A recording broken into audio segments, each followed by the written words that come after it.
Welcome to Progressive Talk Podcast, episode 130. And I'm Nick Mercer. I'm here with Jamie and MoCrazy, and we'll get her to talk more in a second. But first, I'd like to pause and thank my sponsor, HeadCheck Health. Concussion Talk podcast is presented by HeadCheck Health. HeadCheck Health bridges the gaps in concussion care through simple, powerful technology. Join organizations like the Canadian Football League, Track Factory Racing, the Canadian Junior Hockey League, Eastern Washington University, and Volleyball Canada, who rely on HeadCheck Health to improve communication and optimize care. Visit headcheckhealth.com for more. Okay, and thank you, HeadCheck Health. And also, just please follow me on social media. So at Instagram, at Concussion Talk, at Concussion Talk on Instagram, Facebook, Twitter, and I guess that's it. But we can just plug in Concussion Talk and the commercial and find wherever else you can find me. You can subscribe, rate, review my podcast on my website, concussiontalk.com, on Spotify, iTunes, um, where else? Spotify, podcast, wherever else you get podcasts. So yeah, just getting for COVID, so my brains are scrambled and busted. As you may know, had a brain injury, so the brain gets scrambled and then. But yeah. But speaking of brain injuries, I'm talking to now Jamie MoCrazy, who is a speaker educator worldwide, and she's doing her now training and degrees in several different categories. So first, she is also a former X Games skier and former future potential Olympian, and she'll talk about her stories. But first, I guess Jamie, just introduce yourself and anything more that you'd like people to know about you that I missed out. Well, first off, thank you so much for having me on the podcast. And yeah, to introduce myself, well, as you pointed out, I was an X Games professional skier traveling around the world. So I was climbing up my first mountain peak and I was near the top when I crashed at World Tour Finals and I went into a coma, paralyzed on the right side of my body. The fancy words are I had a third degree diffuse axonal injury, and I had 2 spots of bleeding in the midbrain and 6 spots in my cerebral cortex. And so when I crashed, my whole right side became paralyzed instantly. And when my little sister skied down to me, she was at the competition and she watched my takeoff, but she couldn't see the landing because of the jump. And Yeah. then she heard the ski patrol radio crackle to life saying, "We need all hands on deck and a helicopter on standby." And without a word, she put on her skis. And when she skied down to me, she saw me convulsing, spewing blood, and my eyes were rolled back in my head. And so I was immediately intubated actually on the mountain, which was incredibly fortunate that they had an EMT on staff at Whistler Blackcomb to intubate me on the mountain before I was airlifted to the Whistler Clinic, and then I was airlifted to Vancouver General Hospital. And when I was airlifted from Whistler to Vancouver General Hospital, they wrote my fatality report because the statistics of my injury were so severe. They did not think that I would live to the hospital. Mm. Wow, that's a heck of a story. And you were 22 then? You were I was young? 22 at the time. Yeah. And you have been skiing, and your sister was also on tour with you as a professional skier as well. Yep. We were both on tour as professional skiers. And I like to talk about, so I was climbing up the mountain and then I was Yeah, caught in a metaphorical avalanche that slid me yeah. to the bottom. And then I have climbed an alternative peak over the last years of recovery. And well, I suppose to start with that, I guess you're the best person to start with.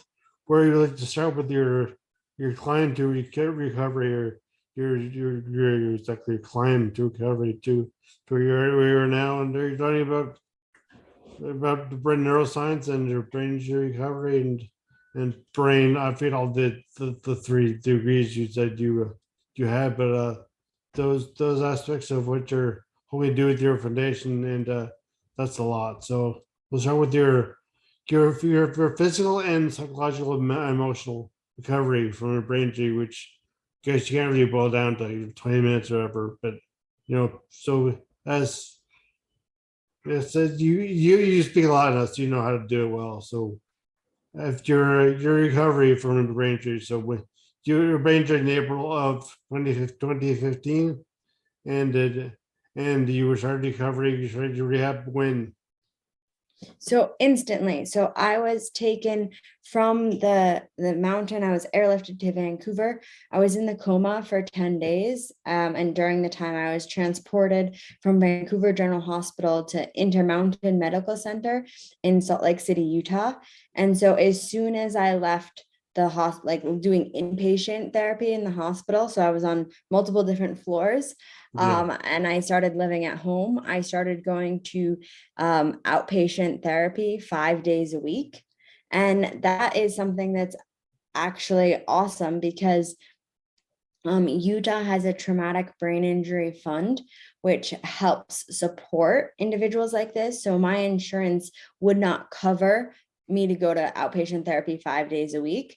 However, the traumatic brain injury fund kicked in and covered the difference to allow me to be able to get intensive care in my outpatient therapy programs right away to be able to reach the recovery that I wanted to have. And as you pointed out, there's a lot of different aspects of recovery. Yeah. So there was the physical stuff, which is kind of rare in a traumatic brain injury. Yeah. Most of it is invisible. So I had, in about six months after my brain injury, physically, I looked fine. And talking to me, I seemed fine. However, my cognition was not all the way back, and I would behave irrationally. My emotions were not there.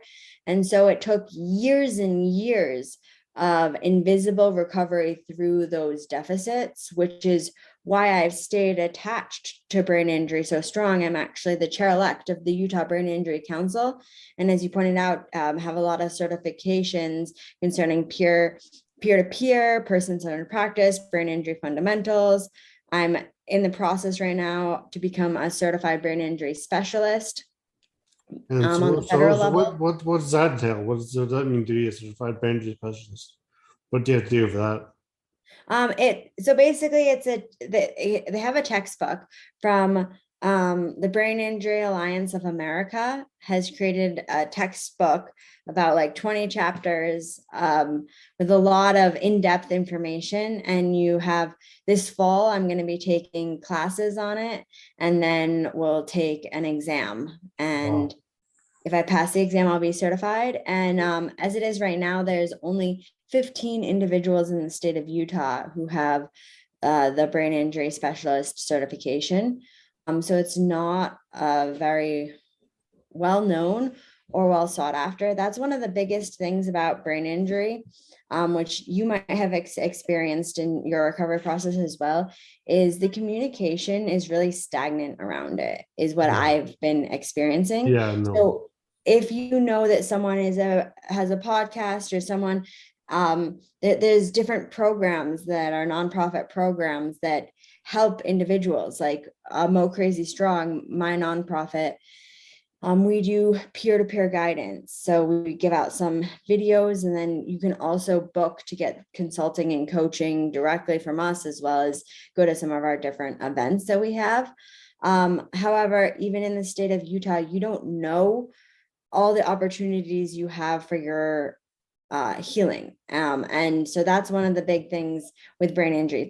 The two things that I think are the most challenging is that many of the deficits are invisible and can be put off as something else. So like when you are having your brain, your synaptic connections, your axons, we have trillions of these connections. And when they're damaged, your brain pathways are damaged by a brain injury, that because they do get damaged, you might behave irrationally, and that might be a behavioral, like be told as a behavioral issue. However, it's because your axons got damaged and your brain pathways and your synaptic connections, and you can heal all of that with an understanding of neuroplasticity. We know how to create new pathways in our brain. However, if you misdiagnose it and you get the wrong treatment, then it prolongs the brain injury recovery process. Definitely understand that. So so the hardest part of your recovery was obviously not the physical. You said 6 months later you were fine, but what emotionally and psychologically. So for the tougher aspects. So what did you find was the toughest part of, say, your recovery? Like what aspect did you learn the most from when you were recovering? Did you say, "Oh, I really got to focus on this part of my recovery," or this learning aspect of this? Getting my emotions and stuff like that. So, what did you find was your biggest challenge? Well, one of the biggest things that I focused on throughout my whole recovery was to be my own personal best. And so that means with every day, what your current ability levels are, perform those at your own personal best. So when I was in the hospital, I couldn't walk upstairs independently by myself. And I wanted to return to skiing.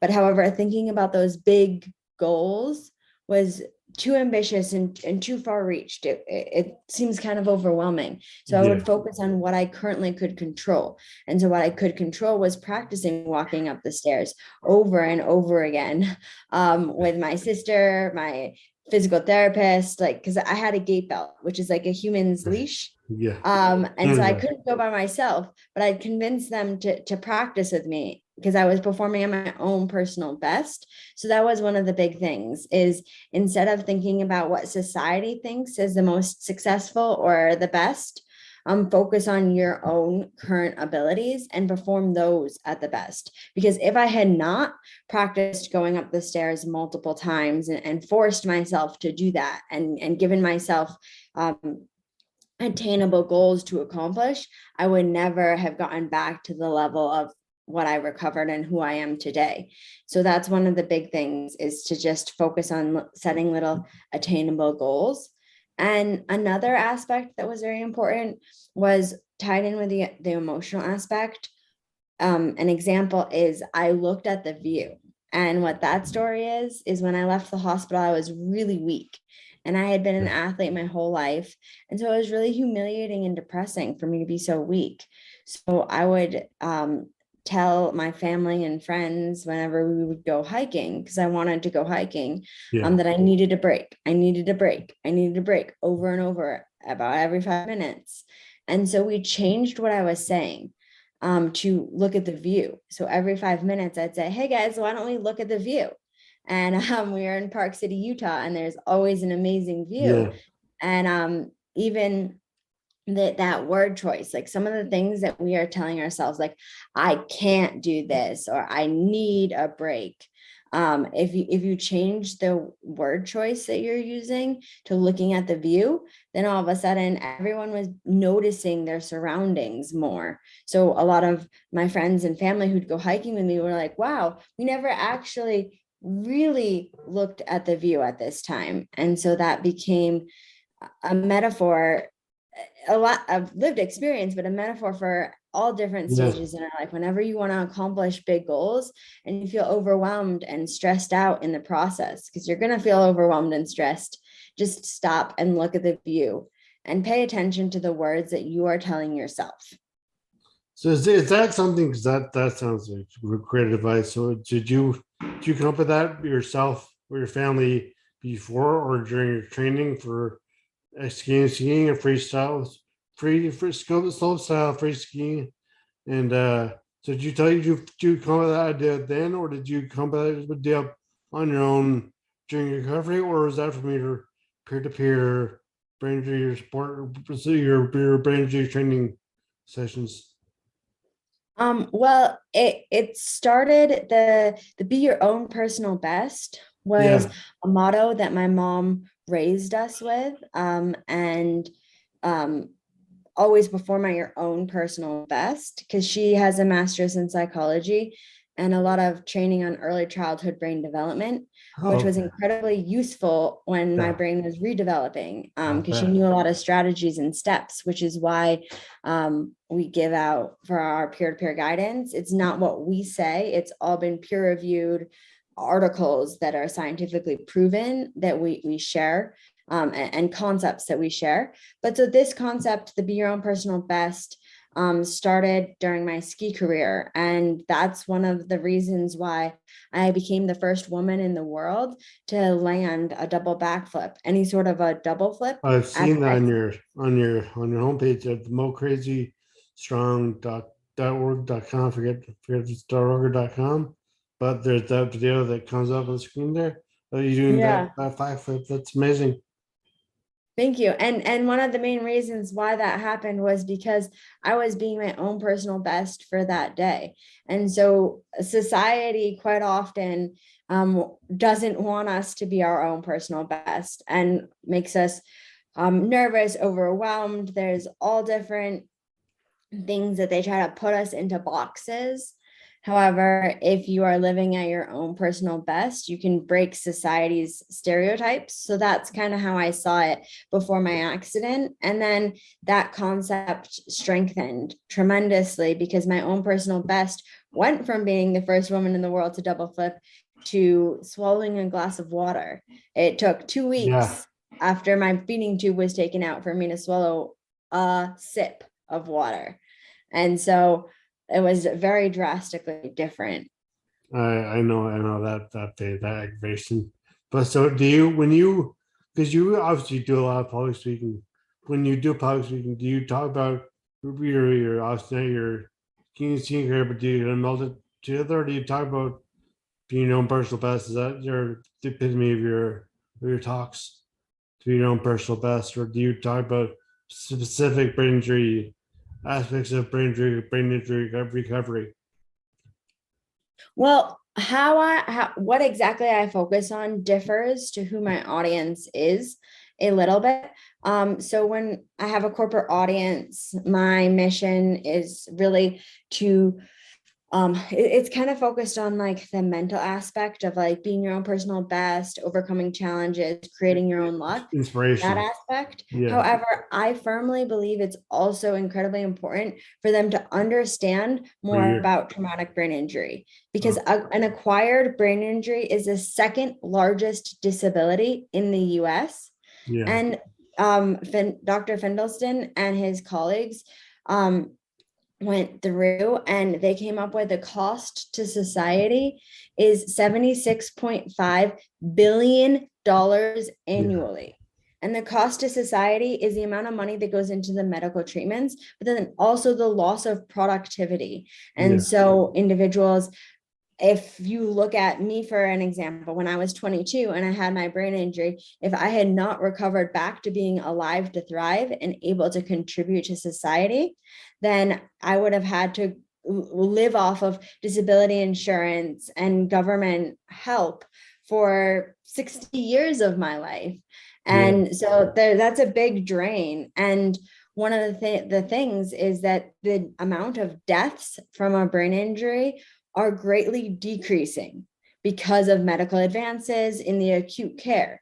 However, the number of individuals who acquire brain injuries is increasing because of more competitive sports or slip and falls, more things that are doing. So all that you have more brain injuries and less deaths, which means more individuals are living. Yeah. I know.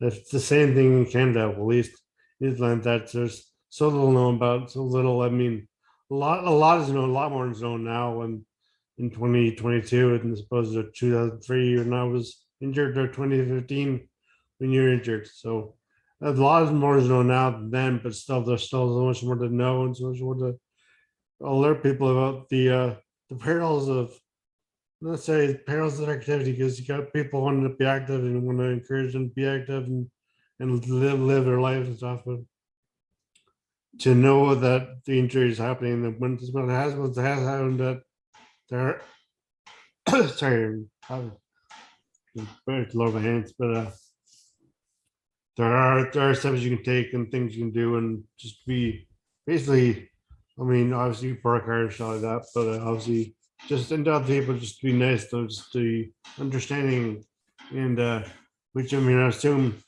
the Brain Injury Alliance of Utah and the other partners you have in your state, your MoCrazy Strong, there's a lot of partners, brain injury partners, so you can talk about how you partner with other brain injury organizations across America, across Utah, and wherever else. So, want to talk about how those are important to you? Yeah, well, so there's the Brain Injury Alliance of America, and they have different chapters in different states. So, like, there's the Brain Injury Alliance of Utah, and those are partners with MoCrazy Strong and are relevant. Kind of in Utah, the organization that encompasses it all is the Brain Injury Alliance of Utah. And the certified, so there's a lot of different aspects, but one of the challenges that I believe that brain injury in the state of Utah and also brain injury federally faces is a lack of communication between the different sources. So if you have one thing, they don't really communicate with the other. And one of the big things that causes the disabilities is a lack of understanding of brain injury in general, which is why I believe that there needs to be much more outreach opportunities. And that's where brain injury is kind of lacking, is further outreach and awareness. Because if you take someone who had a mild traumatic brain injury, and for this example, they were going to work, and on their way to work, they fell and slipped on the ice and hit their head. And they blacked out for a second, but then they came back, and then they continued going to work. And they had a presentation that they were doing that day, and they fumbled on some of the words and forgot what they were supposed to really be targeting. And so then when their boss was talking to them about how they didn't do the presentation the way they were supposed to, they behaved irrationally. And those are all symptoms and triggers from the traumatic brain injury, which is why we have 86% of those who are incarcerated have had traumatic brain injuries. And we have a huge percentage of individuals who have traumatic brain injuries that become homeless, is because it's just a downward slope. And so by raising awareness, if that person had fallen and slipped on the ice and they had a presentation that they were supposed to deliver that day, and they had been able to tell their boss, hey, I fell and I hit my head. I'm not sure if I'm going to be ready to do this presentation. And their boss was like, okay, we'll have the other person that you're supposed to do the presentation with take it all over, or be able to take steps to just mitigate all of the deficits just immediately. That would be huge. So especially for the mild traumatic brain injury, because that's kind of the biggest increase in the US, and I've read in Canada as well, is mild to moderate traumatic brain injuries leading to deficits that can be lifelong. And so if there was more of an awareness about it, then for the regular individual, not the NFL football players, which is great, they're taking more action on that type of sporting events, but just for the regular individual, or like the kid going to play soccer and they kind of bump their head, instead of the parents saying, oh, it's okay, shake it off, get back out there, to say, you know what, you did amazing today. Why don't we just cheer on the team for the rest of the day and be there and cheer them on? And just all it is that little subtle, if they had taken the day off from soccer instead of going back and potentially getting a repeat head injury, then all of a sudden you have major deficits that develop, and they all could have been stopped and avoided if there was more acknowledgement and awareness about brain injury. So that's one of the biggest struggles right now, is awareness about brain injury, outreach opportunities, and communication between the different nonprofits that are working to give people hope and have them communicate better and all be on the same team instead of kind of competing against each other. I think that's so important. So true. Like last month in Canada, I know Martin in the States, March is Brain Injury Awareness Month. Mm-hmm. In Canada, it's officially, both those people in Canada celebrate in March, not celebrate, but recognize it in March because I really should drink some water. But in June is officially Brain Injury Awareness Month, and so I have my the provincial organization I'm with.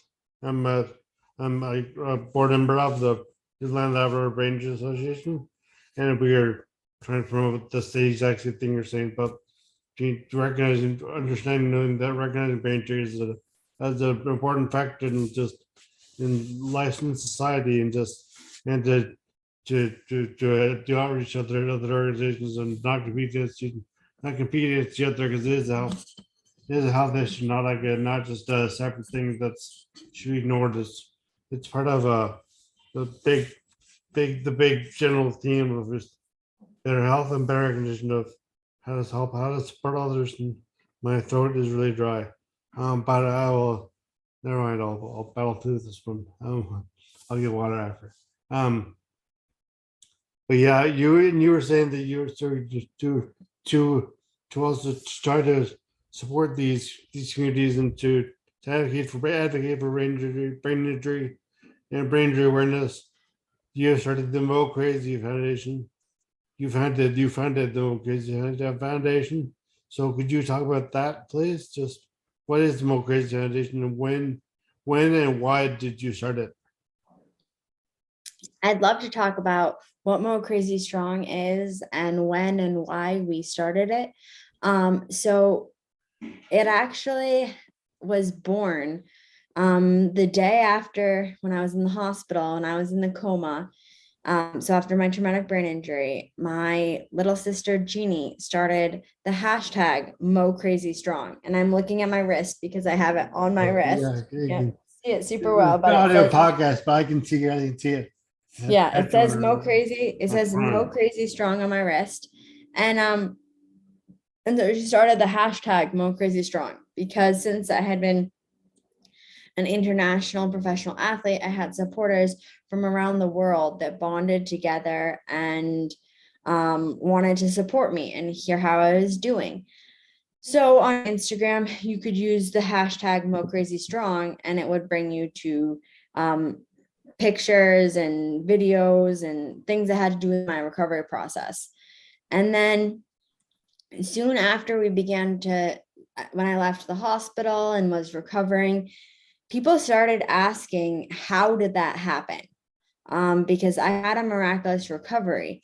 The thing that's crazy is that my miraculous recovery can be repeated by other individuals. So there's so many steps that went into it, from my mom's prior education and things like that played a huge role in my family caregiving. And like an example, when I left the hospital, my right side, like my right arm still couldn't work. And so even in the hospital, my mom started doing this. She started taping down my left side of my body so I would use my right side. And that's how I rebuilt those connections in my brain, those brain pathways, was by forcing myself to use it. And it's hard. It's like as hard as walking through snow up to your neck. And the more times you walk the snow, it stays hard for a very long time until it becomes easier and easier. And now my hands just work, both of them the same. But the statistics for recovery of regaining mobility of brainstem damage are still single digits, because most of the time individuals think the exact opposite. Like the family caregiver, with all the love and support that they want to deliver, if their daughter can't hold any glass of water or drink without shaking their hand, they say, oh, why don't you put it in your left hand? Helping them out because they went through this trauma. However, if you say that, then I would never have rebuilt those synaptic connections and brain pathways, because I wouldn't have forced myself to use them. So instead, you want to have the idea of what you would give your kid. You don't give your kid tomato juice on top of your white couch. You give them water in a plastic cup in the kitchen. And so that's what I would practice holding to go through those steps. And so back to the MoCrazy Strong, people would ask us the recovery, so we'd say that, and then we actually became an LLC, and then we've converted to a nonprofit. So now we are a nonprofit, and the two aspects that we really focus on is the raising awareness for traumatic brain injury, because like I pointed out, I don't think that awareness has been raised nearly as much as it needs to be raised. Definitely not. And outreach programs, and so that kind of stuff. And then also we do peer-to-peer guidance. We do peer-to-peer support, so educated peer-to-peer support. So like I mentioned, both my mom and I have lots of education on brain injury. My mom has had education on it for 40 years. And so we give our peer-to-peer support to traumatic brain injury survivors and family caregivers. She's a family caregiver, and that's a completely untapped market, is the family caregivers, and they can have a big say in some of the initial recovery stages if they know how to.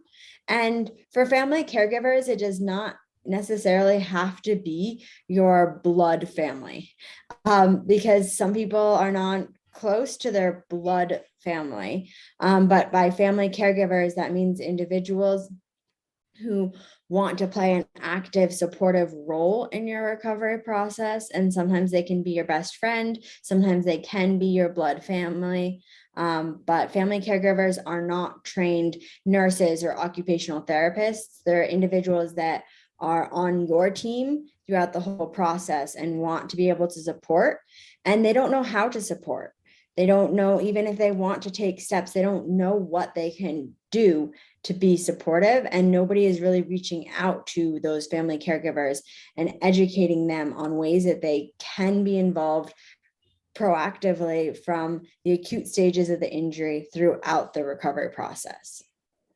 It's yeah, well put. That's very important too. People should recognize that everyone around them is a, for lack of a term, a support system that they can not lean on, but they can benefit, and then people in the support system will benefit from knowing people with the brain drain, with different challenges and how they approach it. So how can people actually find this MoCrazy Strong?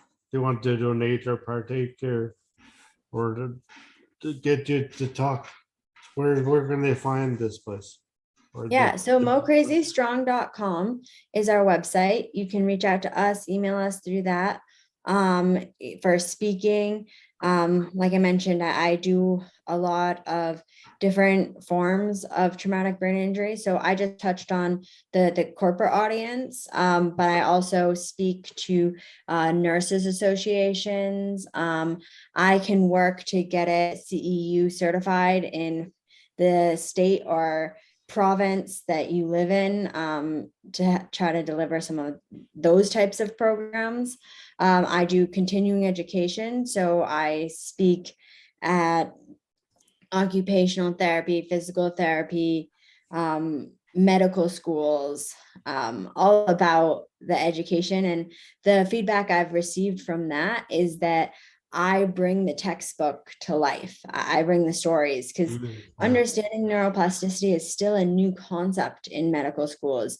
Understanding that you can have someone with these statistics that had this recovery, it's still hard to believe. And so to hear and see an individual who went through that actually changes some of the things that the doctors are doing when they become doctors. Like, instead of saying this is what your outcome is going to be and putting brick ceilings on the individual, I help guide them to giving different solutions and steps you can take, and kind of veering away from black and white diagnosis, definite outcomes. So as you mentioned, mocrazystrong.com. And then you can also follow me on Instagram, Jamie MoCrazy. And you can look at the hashtag MoCrazyStrong. I still use that hashtag quite frequently. And you can email us at mocrazystrong@gmail.com. I'll let it in, but I'll also put all that in the description for this podcast, which will be out on July 12th. or later, but I toast was good. Now, but yeah, the all the information that Jamie just said will be on the website for MoCrazy.com and her Instagram and Twitter pages and her email address. So all of it all be on the podcast description. But before that, you Jamie, so that you're the I know I've noticed that even like you said, like there's not a lot of awareness out there, and there of course there still isn't. There's definitely not in my area, not in your area. So anywhere really. So, but have you noticed? Because I know I've noticed that people who know me or know my family, blah blah, blah, it's a small community, but know of me that they that when they have to say they've knocked their head or fall down or they've hit it on the car door or the cupboard door or whatever, they pause for a second, they kind of ask me, not me or maybe just a family member, my family member of mine, that maybe they wonder if they should maybe pause or take a rest, or should they ask me if they should do anything. And that's my answer is just like, well, how do you feel? And if you really feel bad, then just I was going to see a doctor if it's bad, but take it easy. And but so do you have you noticed that more people around you have gotten to just asking you about if they have knocked the head or fallen down or anything like that? Yeah, people reach out to us and ask or our friends if they go through things. And what I usually tell them is that you want to be careful about what you're eating for the next few days. So nutrition actually plays a role in your brain injury recovery. So even if you have a mild traumatic brain injury, you don't even black out whatsoever. Focus on kind of eliminating your white sugar intake.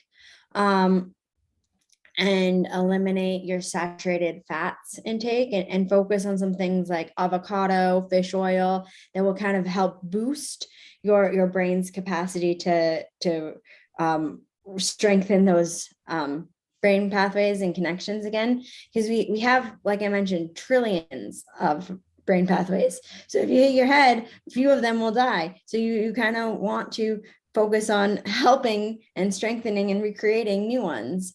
So some of your food, I'll usually advise them to do a very mellow activity. So maybe it's like going for like a 5-minute walk, but doing something that has a little bit of gentle movement, because gentle movement helps your blood flow and your body function.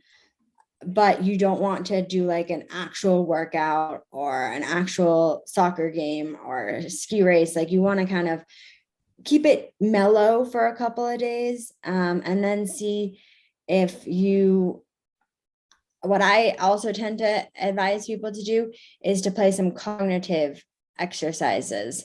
So like do like Duolingo or there's so many apps that can do language learning or memorization, and just see if you feel a little bit faulty. And if you feel a little bit faulty, just keep sticking with like the good choice of your nutrition, your gentle nature therapy activities, and staying away from challenging activities, events. And so just stay focused on that until you feel like you are kind of remembering things the same way. Or if you have more dramatic triggers, then I would advise to go get checked out. One of the things that's interesting is for the state of Utah, people who do sports like skiing, the ski team at Park City, if they have a concussion, they have to be tested out by a medical professional before they can return to the sport.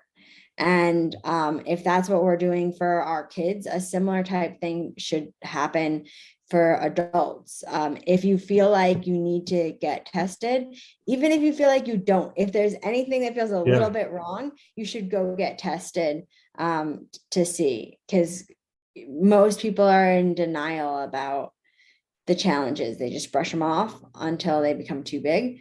But if you feel, because there are certain situations where if you have a certain kind of traumatic brain injury and you just eat a little bit of extra avocado, maybe have salmon for dinner, and don't have any sugary treats, and take the next day super mellow, then by the next day you're fine.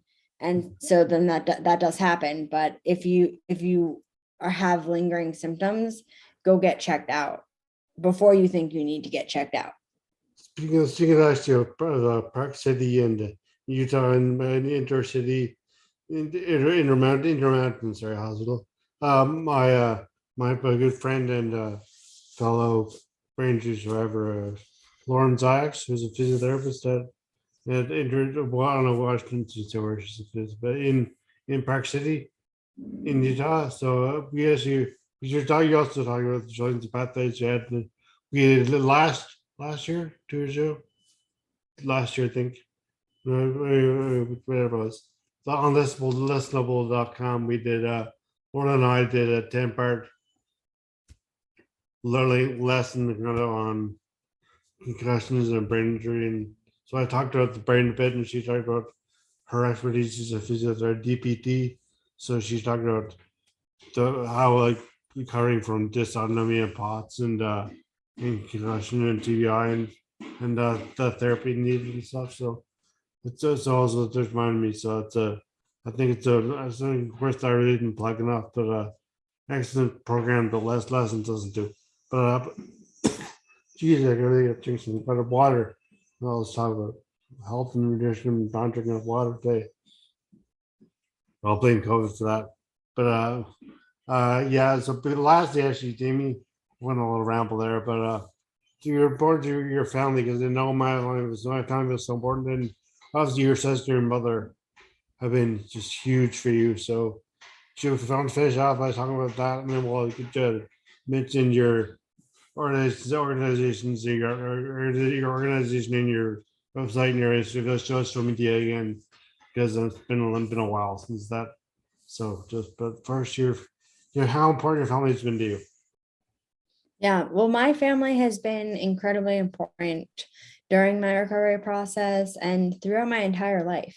I am so incredibly grateful for the choices that they made before I had any say in the choices that were being made about me. So when I arrived in the coma in the hospital, and my mom arrived, she found out I didn't have any broken bones or torn ligaments. So she started moving my legs and giving me some movement in the hospital, which is one of the challenges that people face after brain injury is spasticity, which is your body's inability to function normally. And getting cramped up and clogged up. And one of the reasons is, if you think about it, if you take an individual and you have them not move for a week or two, and what would happen? They'd definitely cramp up, if you're just lying there. So when you're in the hospital bed and you're lying there and you don't move, your body is going to cramp up. So doing things like moving and getting it going, and even if the individual that you're supporting with has broken bones or torn ligaments, there's still usually some type of movement that they could do. So like if you have a broken leg, maybe it's just moving their arms, but helping them from the beginning movement. And then she started adding some supplements to my feeding tube. It was all cleared by the doctors, but you have to take that initiation and those steps to have the outcome, because the doctor is not going to add any fish oil to your feeding tube. However, if you go buy the fish oil and it's been certified and it's proven, and the doctor will put it in the feeding tube. So there's just so many things that happened with that with my family. And I was incredibly fortunate to do a lot of outpatient therapy workouts with my little sister. And then the foundation that we've built there, it's been pretty challenging and a lot of work for us. A lot of times we think that it seems like everybody would just want to be hearing our education and hearing our support and all of the little business steps that go behind it. We think something's going to happen, and then there's a lot of financial legal challenges that have been developing to be able for us to deliver it the way we want to. So for us to stick together, my mom, my sister, and I, and fight through that, I think is really important, because we have the opportunity to deliver programs and speeches and change millions of lives. And it's a challenging process right now. And if we don't stick with it, we won't be able to have as much of an impact that the world needs right now.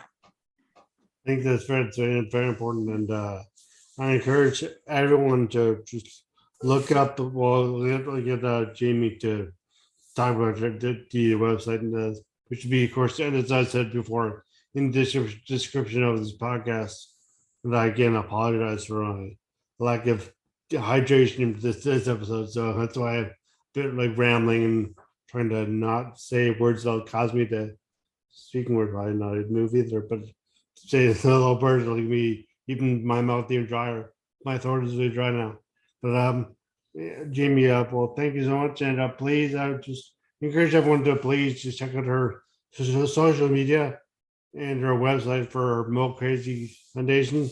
And anyone listening who wants to have a good person to speak to their organization, again, you check out her website.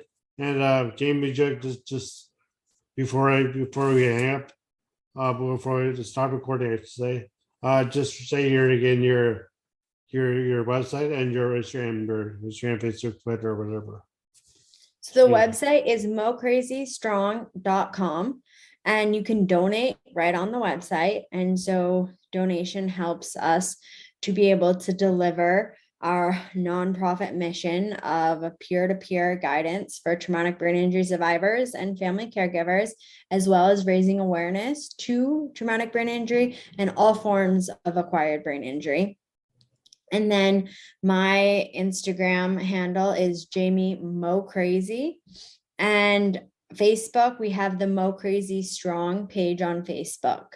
And you can email us at mocrazystrong@gmail.com. And I would love to come speak, deliver. I do virtual speaking as well. So if you think that your organization or your nurses would like to get delivered a virtual speech or an educational program about traumatic brain injury, please reach out to me and we can figure out how to set something up. Well, thank you so much, Jamie. And this was a great talk. And again, I apologize for my lack of water in my mouth. But I know it's fine. And yeah, so thanks so much. And again, this podcast will be out in July 12th. So thank you so much for coming on this podcast. Thank you for having me. And I hope everyone who is listening, I hope you guys all learned something new about brain injury recovery process, and go live your life. Go have fun. Whatever your current ability is, whatever is currently happening in your life, just go do something that brings a smile to your face. Excellent advice. Thank you so much. As always, music at the beginning of this podcast is by Ben Sound. www.bensound.com.